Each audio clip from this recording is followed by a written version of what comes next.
美国夏威夷遭受到强烈风暴拉拉的霜冻，造成上无一人死亡，还有将近13万户停电。官方即马已经宣布紧急状态，目前这拉拉也已经降做是热带风暴，不过还是建议民众尽量留伫咧厝内防灾。树仔叫强风扇倒伫咧路中央，热带风暴拉拉逼近夏威夷。 面临威胁的夏威夷大岛甲毛伊岛有大量的树仔倒去，佮地歹电线，致使规个州捌将近13万户无电通好用。We haven't had electricity all night, so I just wanted to get out here and kind of assess for myself what's going on. It's been a pretty challenging experience, just trying to.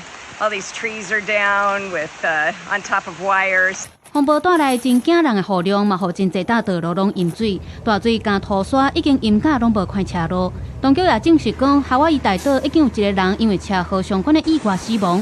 强风甲大水佫造成上百栋的人家厝受损。夏威夷州长发布紧急状态，全面动员抢修基础建设。There's been a lot of roads impacted. The crews have already been out to 30 sites. We've had 190 flights that had to be postponed. They'll be rescheduled, of course. And we'll be moving crews out to make sure everyone gets their power back.